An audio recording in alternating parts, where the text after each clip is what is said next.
As someone who works with expert authors to write all types of nonfiction, including memoir and prescriptive nonfiction business books, leadership books, I can tell you one of the things that my clients struggle with most is how to fit a compelling story together with the type of expertise and credibility they want to make sure that their book carries. It can feel like you're working at oppositional goals, trying to get in this know, like, trust the real you on the page, but also not wanting to leave your reader without any real practical way forward, how they can solve this problem that you're highlighting on the pages of your story. Well, today I have good news because I want to talk through a very simple 3-step process for how to combine your memoir's story with the expertise I know you want to fold into those pages. Stay tuned.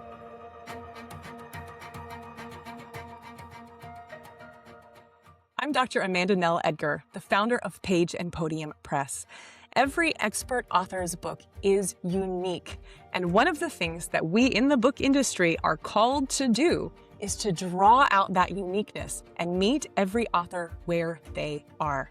And that's why I created the Expert Author Quiz. This freebie is going to give you a chance to go through the most common questions that I use to diagnose where folks are on their book journey. The quiz takes 3 to 5 minutes, and when you're done, you'll get a full readout of other authors just like you who have made it big in the industry, as well as the strengths you've got, the likely weaknesses along the way, and of course, some practical, personalized advice on how to best move forward. You can take the quiz now at pageandpodium.com/quiz.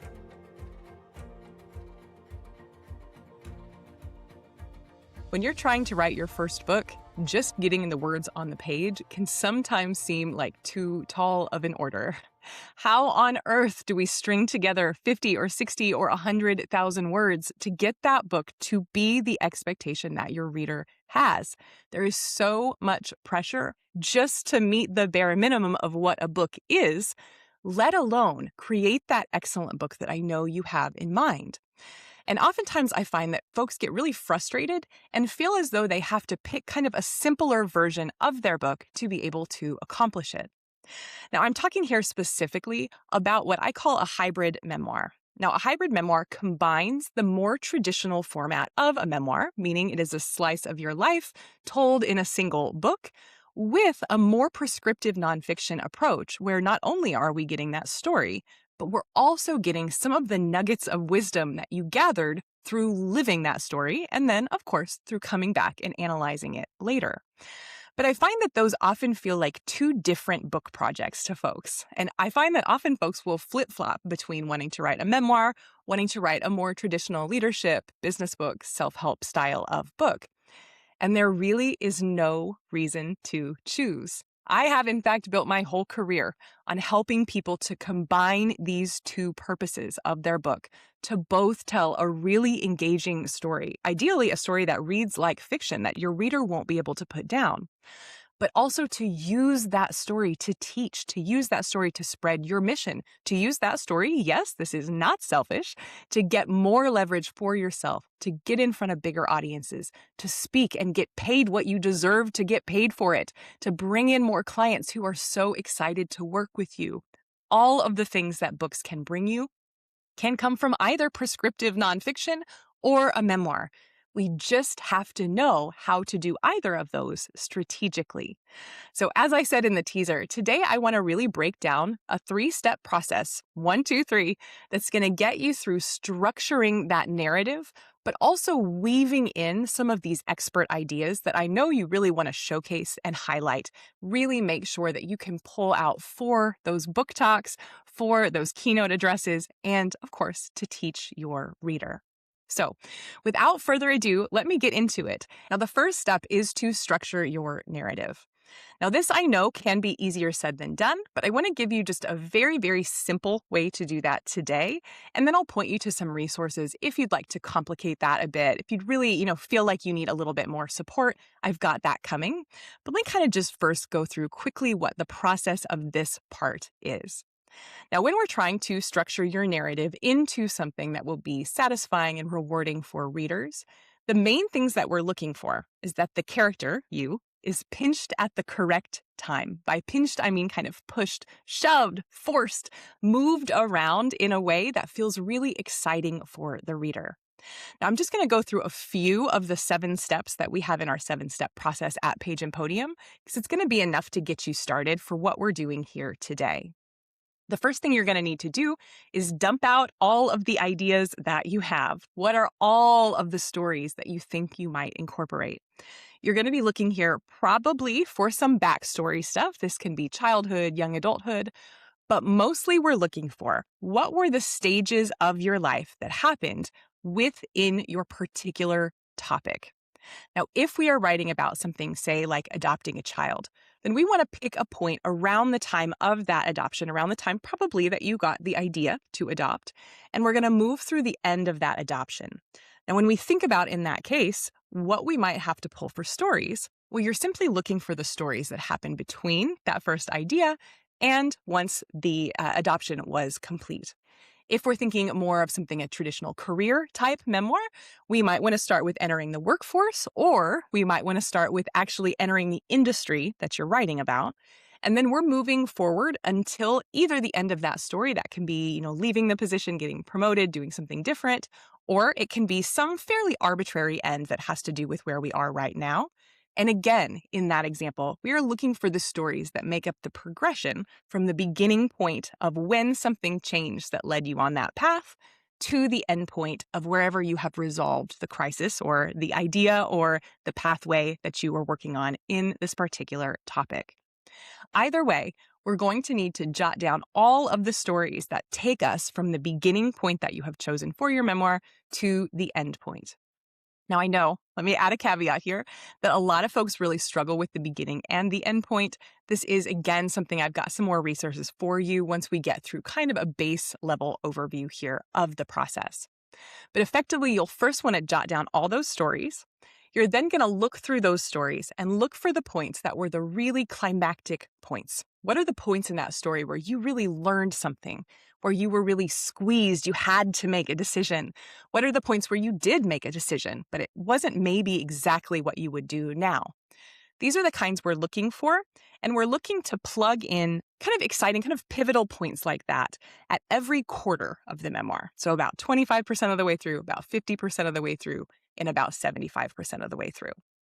Then the final thing we're going to plug in is going to be your climax. What was the most exciting part? What was the part where you really got pinched? You really had to move forward with the information you've gotten so far in the book. We're going to put that at the climax. That comes at about 90% of the way through the story. And when we lay things out this way, we have at least some level of structure for the movement of the story. It effectively just keeps us from really dragging, and it keeps us from really rushing because we have a pretty stable, pretty even pacing, even rhythm for how we're moving through that story. Now, I promised you I have more resources that will make this much, much, much clearer. And I want you to right now head over to pageandpodium.com/structure. Now, if you've been watching this channel for very long, you know that we formerly had a program called the Memoir Method. That program has unfortunately been dissolved. We're working on some other things, and we wanted to keep our focus really on helping all authors, not just women, all authors, to really get these important world-changing books out through our publishing arm. And as a result, we have had to dissolve that group program, the Memoir Method. But our dissolution is your gain, because if you are currently in this position where you are trying to structure out your memoir, we do have now all of the vault information on how to develop that narrative arc. This has been raved about by our students in the Memoir Method, by the way, and you can now grab that entire 7-step course for $197 at pageandpodium.com/structure. So if you are struggling with this, I can tell you, this is so well worth your time and money and energy, because these 7 steps will help you get that narrative right.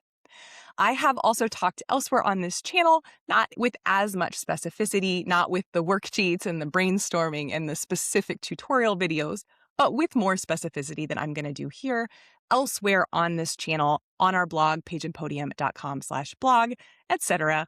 So you can find more detail on this process, lots of different places associated with Page and Podium. But for now, let me just say you will need to dump out all of the stories that you see fitting between the beginning and the end of the story you're trying to tell. You'll need to lay them out in an order that allows you to hit pinch points, parts where you are having to make a decision at 25, 50, and 75%. And then you will need a climactic moment, a moment where you are really challenged. Sometimes we call this the final boss at around 90%. So as you are trying to take this memoir and make it into this sort of expert showcase, really make sure that you are getting the information out to your clients, but also making sure that you are really giving your credibility, leveraging this story and showing folks what your hardship, what your struggle taught you. The first thing we do need to do is get the narrative in shape. But now we're going to shift gears because the narrative is important as a narrative. It's going to scaffold out the other things you're trying to say. But we do need to also be intentional about what those things are. And that's why the second step of this expert memoir process is going to be dumping out all of the ideas and lessons that you want to share. Now, if you are someone who is working with clients, if you are coaching, we work with a lot of folks who are in therapy and kind of related to the psychological kind of world. If you are somebody that's working, say, a nutritionist, if you are working with people, you likely already know pretty clearly what those lessons are. They're probably the things that you're teaching every day. But even if you are out there all the time working with folks, I also want to encourage you to look at how that story is planned out. As you dumped all those stories out, as you laid them out in your narrative arc, your kind of draft narrative arc, where are the points that you were really learning something that you can now see once you look at that story really contributed to what you're doing, what you know, what you teach now? Write all of that stuff down. I mean, all of it. The stuff you are teaching now, the stuff you think you might want to teach, the stuff that you are just now seeing as you are writing all of those stories out. Get those all jotted down. We are going to draw from those and effectively slot them into the stories that you have already planned within your narrative arc. So once you've got those all written down, I want you to look back at them, and what you should see is that you will have different types of observations, and they are likely to fall into one of three buckets. You will, number one, probably have some things that you have listed in this kind of brainstorm that you might call problems. Now, these are the kinds of things where we are going to be able to identify the problem based on what we're seeing in your book, what we're seeing you do. But this is likely what you see your clients or the people that you teach and work with doing when they are not quite ready for help. So oftentimes when we're thinking marketing, we might call these things like symptoms. We often might call these pain points. These are the kinds of things that really help us see that a person we are working with needs our help. So I might, if I were writing a book, if I were looking at the lessons, I might think about something like writer's block. Well, I have for a long time believed that writer's block is not some mystical thing that's stopping us from writing. It's just that we're simply not clear on the idea yet. Well, I can tell you right away when somebody tells me that they have writer's block, I can tell you what they need. They need development. They need some support to figure out what the idea is. But that is a problem-based thing to see. Writer's block is a problem-based issue. The second thing you might have, you'll have a bucket probably of causes. Now, there's some overlap here, right? Because when I talked about the problem of writer's block, I also talked about the fact that the real underlying cause is not that you don't have anything to write that you cannot write. The underlying thing with writer's block is that you haven't yet picked through and gotten clarity on what those issues are. So my cause here might be lack of clarity. My cause here might be a lack of development. My cause here, quite frankly, might be lack of support from a professional to help you get clarity. There are lots of causes, and I will likely have some of those written down in my just bucket in all of these things that I want to talk about: lessons, philosophy, wisdom, that kind of thing. So I've got those causes. And the third bucket is the solution bucket. Now, again, these all go together. But when I think about my solutions, now here is where I'm thinking about what do I recommend that people do? What is my philosophy? What is my framework that I teach? What is the takeaway? What do we want them to do with this information going down the line? Now, thinking of those three buckets, once you've dumped out all these things you want to say, I want you to go through all those things and I want you to sort them. I want you to make literally one clump that is problem, one clump that is cause, and one clump that is solution. Now, there are a couple reasons that I'm having you sort in this way. And the first and the most obvious is that very often when we are talking about a persuasive format, so when we are speaking, writing, we're trying to persuade someone of something. The problem cause solution format is one of the oldest on the books. When we think about a problem cause solution, taking our audience through an explanation of a problem, taking our audience through an explanation of what causes that problem, and then finally talking about the solution, that is very often quite a persuasive format because first, we're identifying something that they are feeling, right? If they are having that problem, we're basically speaking to their current experience. Well, that is so, so effective in persuasion, right? But I like too to back up and talk about the cause next, because I often find, depending on who you work with, but I often find that really humans are resistant to change unless they understand what it actually is that needs to change. Of course, we don't want to have the problem anymore, but oftentimes we want a Band-Aid, right? We don't really want to dig in and fix stuff. Well, oftentimes, once you can highlight what the cause of the problem is, people will be much, much more receptive to kind of seeing that there's more to it than just this problem, just this pain, right? So the cause can do a lot of work for us. And in fact, even in that writer's block example that I gave, right? Writer's block is the problem. So folks want to write more? Sure, but what we actually want is to write in a way that feels good. We want to write in a way that when we finish our writing session, we really feel like we accomplished something. We feel like we're moving forward on the project, right? Well, understanding that the cause of writer's block is a lack of clarity, well, doesn't that make everything make so much more sense? Now that we understand what it is that we're needing, what it is our mind is wanting from us when it's throwing up this block, well, how much more effective can we now be, right? Now we're not trying to set Pomodoro timers, hoping that we can push through it. Now, instead, we're able to really much more effectively get at the root of the problem. And that way, when we go from problem to cause, we have now really set ourselves up so that our solution does not just feel like a swing in the dark. We didn't just see the problem and paste on a solution. We saw the problem. We dug into it, we analyzed it, and we found the solution that hits the root cause of that problem. Well, this is so much more effective than simply giving a list of tips, right? This is an actual framework. This is something you can teach, something you can speak from, something you can build a platform on to promote your book.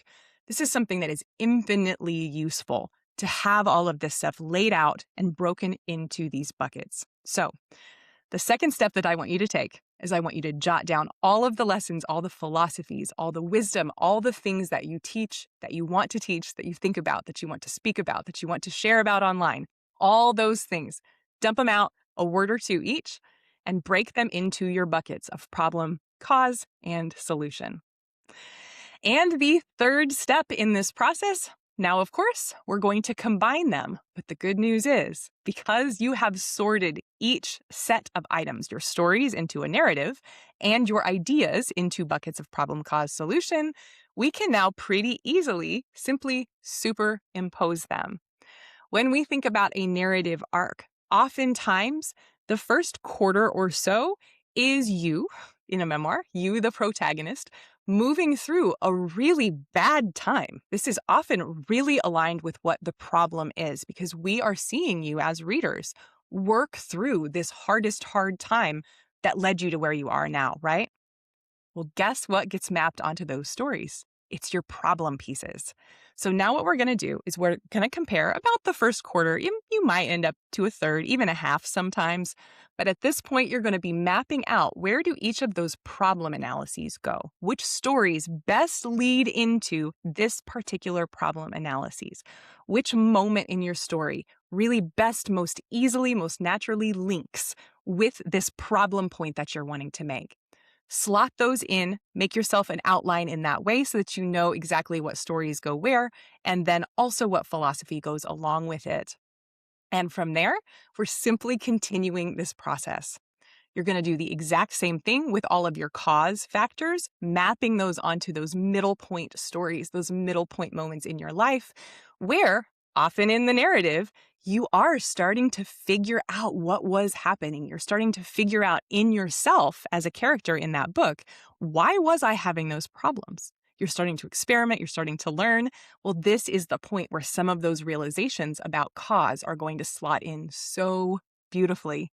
And finally, you're going to put your solution stuff in the very, very back. Now, one cautionary word here.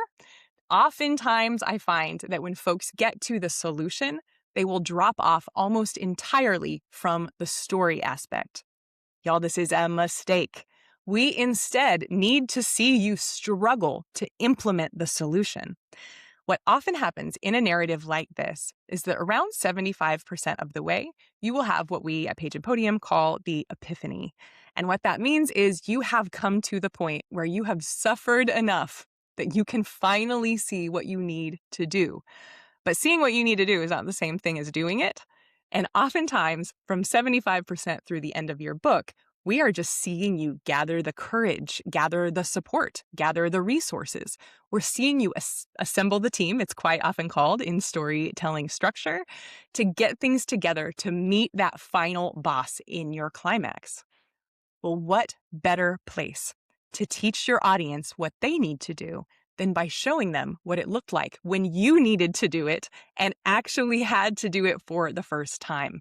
Well, that's what can go here in this last quarter of your book. Give that solution, and give the solution by pairing it with stories that show you implementing that solution. Well, now we don't feel like we're preaching.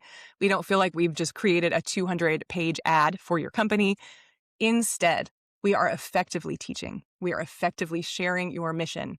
And we're doing it in a way that feels like reading a fiction book, feels like reading a novel. What is not to love, y'all? Okay, as I mentioned earlier, if a step-by-step guide plan through those 7 steps of getting your narrative in order would be a helpful starting point, and y'all, it would. You can purchase that at pageandpodium.com/structure. I would love for y'all to get the most benefit out of that process. It is something that I'm so proud of, that many, many people commented on specifically as being the thing that helped them finally get their outline done, their structure moving forward within that Memoir Method program. And I am very, very excited that we can now offer it as a standalone. It's a little bit more accessible.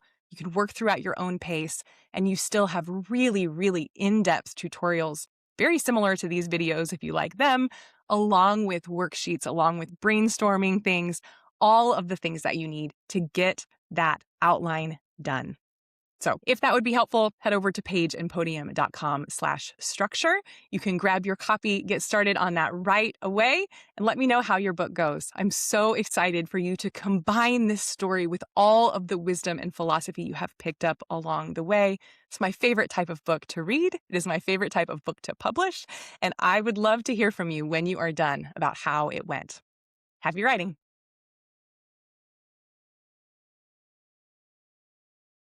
I'm Dr. Amanda Nell Edgar, the founder of Page and Podium Press.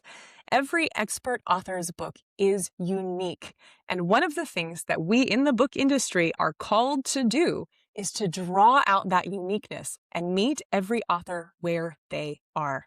And that's why I created the Expert Author Quiz. This freebie is going to give you a chance to go through the most common questions that I use to diagnose where folks are on their book journey. The quiz takes 3 to 5 minutes, and when you're done, you'll get a full readout of other authors just like you who have made it big in the industry, as well as the strengths you've got, the likely weaknesses along the way, and of course, some practical, personalized advice on how to best move forward. You can take the quiz now at pageandpodium.com/quiz.